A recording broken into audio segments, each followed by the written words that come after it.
Today is Friday, August 17th. There we go, brighten up a little bit. All right, cool. Here is our update for today. Today I started out on the Oregon side, tried to avoid the crowds, and I'll tell you what, man, it was crowded. There were lots of people out there. It was lumpy. That washing machine effect was taking place. It was windy on that outgoing tide first thing this morning, so it was real lumpy out there. You get the wind going against the current and everything stacks. There were some serious 3-4 foot rollers in the main channel, so it was the boat traffic plus the boat wake plus the wind plus the current. Yeah, it was a little bit sporty out there, touch nautical, but all in all, you know, I started out in warm water, didn't like it, had to keep on moving. I tried to force it to happen because I kept on marking fish on the graph, and I wasted probably about 2.5 hours first thing in the morning just trying to get these fish to eat, but they wouldn't. So eventually bounced out of there and tried to find some cooler water, find some water that was under 70 degrees, and guess what? We started catching fish. And we ended up getting all of our kings, so that's great. We did see a fair number of fish caught today, but I think all in all, honestly, I probably saw less fish caught today than I did yesterday. And that could be one, because of pressure, and two, because the tides are getting smaller. So with these smaller tides, the fish will move a little bit more. They can be a little bit more grouped up, and so you need to not just cover a ton of water, but once you find them, you need to run some laps on them and stay on top of those fish, because you may not come across another group for a little while. But what we're going to do here right now is cover a little tech tip. You know, every day when we get done, we're cleaning the boats, we're retying all of our gear, getting stuff ready for the next day. But inevitably, you always want to be over-prepared while you're out there so you have leftover bait. Plus, when you're cleaning your fish, if the clients don't want to keep their eggs, or for you guys that are catching fish out there, if you do keep your eggs, then there is a quick way to take care of it to not eat up too much of your time, which down here, time is valuable. So I'm going to show you what I do for keeping my anchovies, because we get them fresh, and because they're fresh, they're not starved, so you need to be very careful with them. They're delicate, their stomachs will blow out, they won't be good. So we'll talk about the anchovies and then also curing the eggs, and it's basically just a real quick base cure, and it is enough to take care of the eggs before you get them home, and you can re-cure them with whatever special cure that you want. But this is a great way to just get your eggs and your anchovy taken care of. So first, anchovies. Lots of them left after today's trip. The first thing that I do is I drain out all of the blood that's left over in there. I actually take water and rinse them off thoroughly and make sure that they're as clean as possible, no blood. I don't want any of that bacteria in there to make these baits go and spoil. Next, I get myself a little tub here, and these are the tubs actually that my gloves come in, and they are perfect for putting bait into. Just a perfect little size here, basically like a small coffee can size. So I'm going to go ahead and do that now. Get them all dumped in here.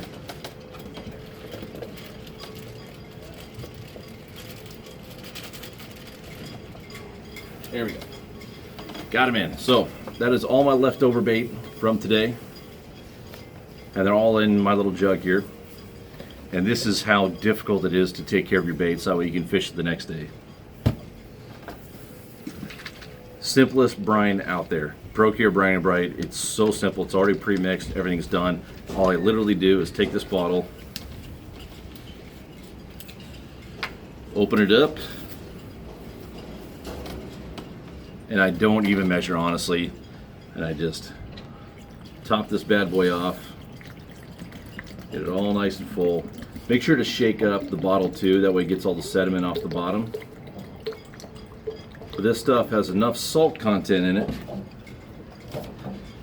that once I get it all closed up, sealed up, everything's all mixing. Because this has enough salt content in it, I'm done with it. I just throw it into the freezer. So I got my freezer right here. I literally take this jug, in the freezer it goes. It probably won't thaw, or it won't freeze up hard overnight just because it has so much salt in it. And by the time I pull it out the next morning, it sits in the boat. By the time we get out there to the fishing grounds, it's thawed, it's ready to go. Just keep it on ice while you're out there, because it will warm up. As for the eggs, pull our eggs out of the fish. Clients today didn't want the eggs, so I'm going to keep them here, get ready for steelhead season. And I don't have a ton of time to make sure that they're perfectly taken care of, but I want to make sure to at least get them going, get a base cure on them. So I use two different things. This is the new Fuse egg cure. So I use this just like your everyday normal powder cures. But then I also blend it with the liquid brine, the liquid cure as well too. And this is different from the herring or anchovy cure. This is actually a liquid egg cure. And you can see how it has that sediment there on the bottom. Same deal, mix it up, make sure it's good mixed up. And then I use the powder. And the reason why I use both is because that liquid cure, that liquid egg cure, will help absorb all of the powder and let it mix into the skein itself. You know, right now I'm not cutting it into chunks. I'm not butterflying open my egg skeins and making sure everything's perfect and lightly dumping it on there. I'm trying to rush this a little bit, which isn't the best thing to do, but again, this is just a base cure. So, eggs all ready to go. Use a very accurate measurement. Put it in there. I'll just do it over here.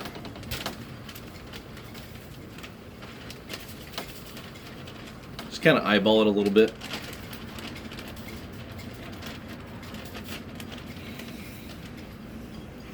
You don't need a ton because you're also going to be adding in the liquid egg here. So just enough to cover up the eggs there. Just a little bit. I'm going to add just a touch more. There we go.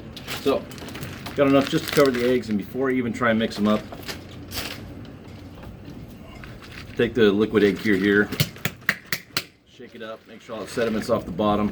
That's the good stuff. Open this bad boy up.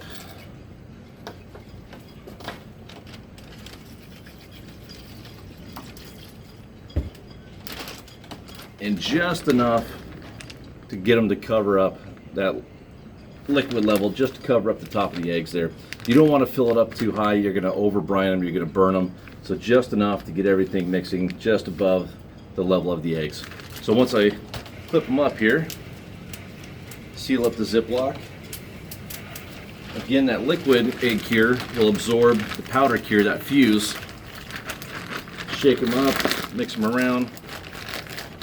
And because it's in liquid form, it'll actually get into the skein a little bit better, up inside, up around the membrane, and you're not having to butterfly it and open everything up and massage it in, make sure everything's all cured up with the powder cure. The liquid cure will help do that for you. Now I'm just going to throw this in the fridge, roll them every couple hours, and I'm done. So just that easily, I got my eggs taken care of and my anchovies. I'm done. I can go shower up and get ready for dinner. Just that simple. So that's a little tip for today on how to take care of not just your eggs after you catch your fish, but also your leftover baits. That way you can use them the next day as backup. All right, guys, good luck tomorrow. Again, be safe. This weekend will be busy. There are several tournaments taking place. It's going to be it's the weekend before the expected closure.